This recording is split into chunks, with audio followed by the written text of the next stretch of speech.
Hi everyone, welcome to Dividends, the show for and about your College of Business. Have a great program today. Going to kick it off with James Moore and Cowbell Carts. James, good to have you here. I'm glad to be here. This is an interesting idea, and it's new, at least to the Golden Triangle or Starkville area. Tell us what Cowbell Carts is. So Cowbell Carts is a micro-transportation service servicing Starkville, the campus, and Main Street, and like the Main Street Cotton District area. So what we're doing is we're employing 6-seat golf carts to act as a taxi service and get students, from campus to downtown or campus to the district safely and in an entertaining manner.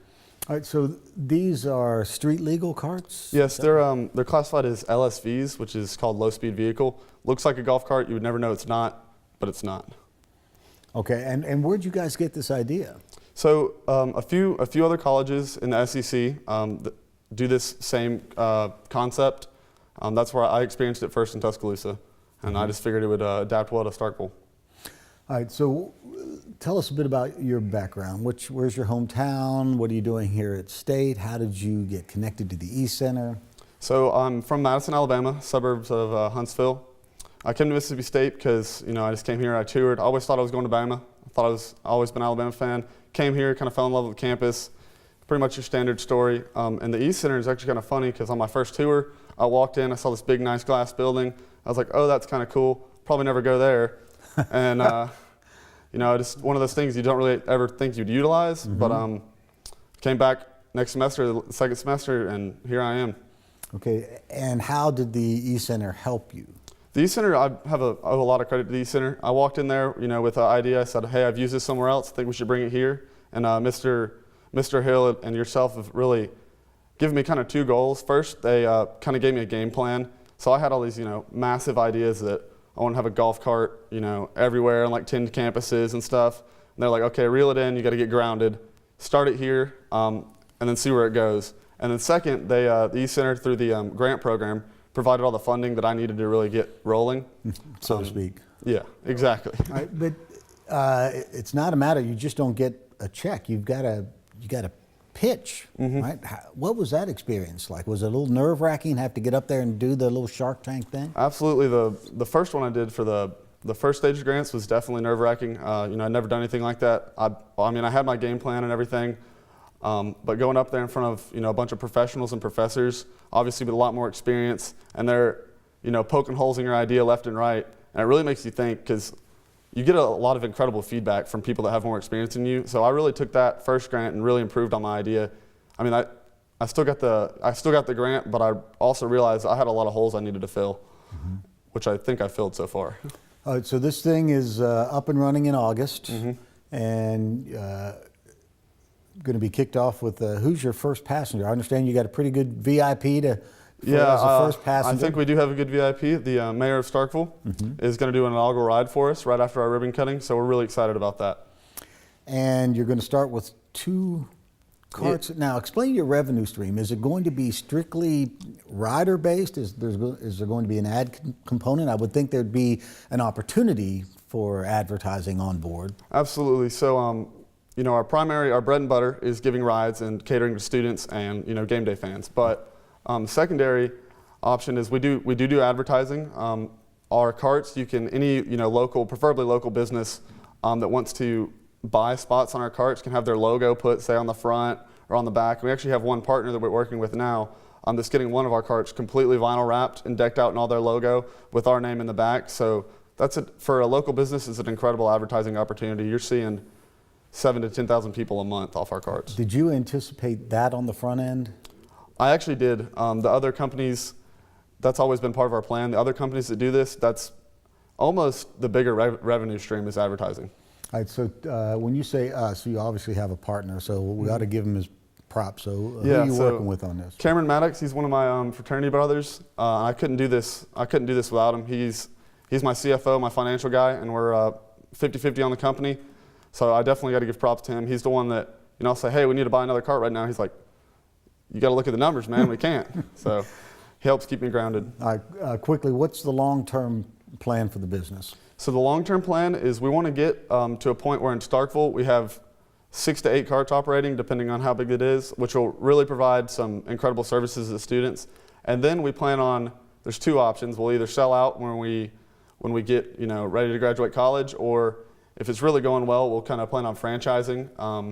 Maybe go to Oxford, or who knows. The gate for franchising it's endless. We can go anywhere. What are you studying? What's your major? I'm an international business major, so I'm in general business right now and Spanish. And that's a 5-year plan? Yeah, 4.5. Okay, so you've got your plate's full. Well, look, thanks for taking time to come out and tell us about your business. We look forward to getting an update down the road and wish you a lot of success. I appreciate you having me. We're going to take a short break. Be back with more in just a moment. The sense of place. We all have it. Often grown from deep roots in small-town communities. At Mississippi State University, our Carl Small Town Center is strengthening these ties. With nearly 40 years of making a difference, we're revitalizing communities into welcoming places to work, live, and congregate.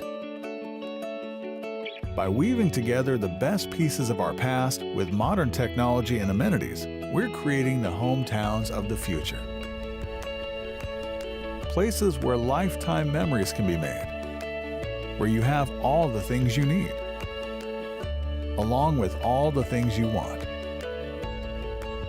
Through partnerships with our communities, we're identifying improvement opportunities, recommending paths forward, and creating the plans for a better tomorrow.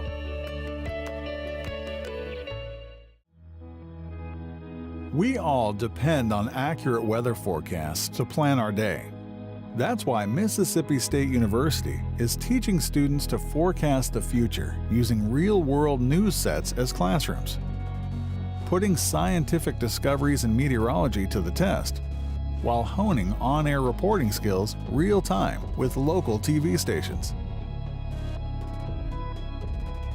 And we do it so well that at any given moment across the country, 1 in 3 weather forecasts are being delivered by MSU-trained meteorologists who are helping people make crucial decisions that impact their safety, working to ensure business continuity, and in many cases, saving lives. Predicting the future? That's what we're preparing for every single day, so that you can prepare for your day. Welcome back, everyone. My next guest is Sam Cox, and he is from Tupelo, and he's not a Mississippi State student, although we'd love for him to join us when he gets to that part of his career. Sam, thanks for being here. I know it's chilly in the studio. I know you got goosebumps. I'm sorry about that. How are you? I'm good. What are you doing on campus? First of all, how old are you? I am 14. Okay, young, even for a freshman. That's pretty darn young. So you are a 8th grader? No, I'm going in ninth. Going into 9th grade at where? Tupelo High School. All right, so you're going into 9th grade at Tupelo High School. What are you doing on campus this week? Well, I'm with the iCreate program, and we are starting our own business and opening Saturday. All right, so you've been on campus all week at the E-Center, the Entrepreneurship Center, with Charles Freeman and Eric Hill, right? And the premise is you guys got to come up with everything. You've got to come up with a product, learn how to market it, and then actually try to sell it Saturday. Is that right? Yes, sir. Okay, so how many of you are there, and what are the products, and what have the challenges been? Okay, so there are 9 students total, and products we have yoga mats, t-shirts, cooling towels, bottles, and this little thing called Glow. It's an ice cube that's liquid activated. We've had the founders on here, and then you developed something that joggers could wear, right? Mm-hmm. Can you get that off of there, James, and toss it to me? So tell me about this thing for joggers. Okay, so a bunch of athletic shorts don't have pockets. Mm-hmm. And what it is it's a little thing that can hold your phone while, while running. And it's got a little clip in the back, so it'll clip onto your shorts. And this version was scaled up, but this was just the first one we did. And this is a 3D printer. Now hold it steady so folks can see it. There you go. So you came up with the design on a computer and then printed it out on a 3D printer? Yes, sir. And you're 14? Yes, sir. You know, there are a lot of us old guys who are sitting there going, wow, I wouldn't have any idea how to do that. Well, now I do. No, we wouldn't have any idea how to do it. That's a great idea. And we also talked about selling, right? And this is where I first met you, because I did the session on selling. And tell them what you went up and had to do a 30-second commercial on. Well, I actually had to do a 30-second commercial on Pop-Tarts. Yes, and you sold the heck out of them, right? Yeah. So what did you learn from that session? Well, that session, well, for one thing, I don't need to speak as fast whenever I'm, if I'm marketing things. And also, it's very intimidating talking in front of a lot of people. But you also, I think throughout that process, you learned about listening to the clients or the customers' needs and trying to address the issues. Like the one guy, I don't like cold food, and you said, You can put it in a toaster. That's right, that's right. So you're overcoming the objections of your buyers, and you're going to need that when you're selling these things on Saturday. Have you had a good experience here? Yes, sir. It's been a really good experience. What made you decide to come to the camp? Well, I actually did robotics. I did the best robotics at Mississippi State, and one of the people mentioned this camp, and since then I've been interested. Well, you're only 14, so this probably isn't a fair question, but do you have any idea what you want to do? I hope to go into business, but that's about it. You know, I know of a really good business school. Here? Yeah, okay, good spot. And it's important for you, I'm not going to put you on the spot, it's important for you to go wherever you feel the most comfortable, whatever school that might be. That's here. Oh, is it really? I really didn't know this, and I wasn't going to put you on the spot, but you think you want to come back and go to school here? I've been to I want to stay in state because my family's here. And I've been to both Ole Miss and Mississippi State personally.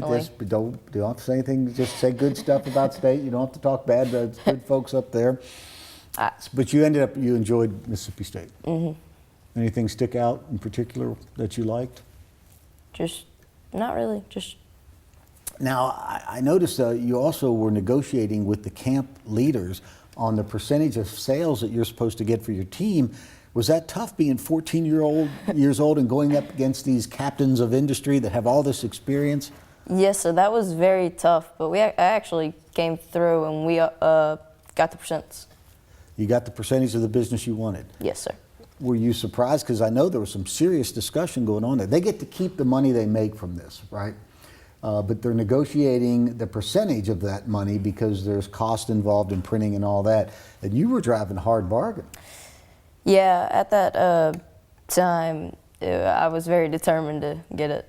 I was very shocked when I did. Well, and I thought they were ganging up on you, and I came in and I asked you if you wanted me to help you negotiate, and you were, no, I got this. That's just absolutely amazing. All right, I want to thank you for being a guest. I wish you a lot of luck with the sale. I'll be down there, so I'll spend some money with you so that you guys get the percentage you need, and we look forward to having you back in just a couple of years as a student. Okay, thank you. Thanks a bunch.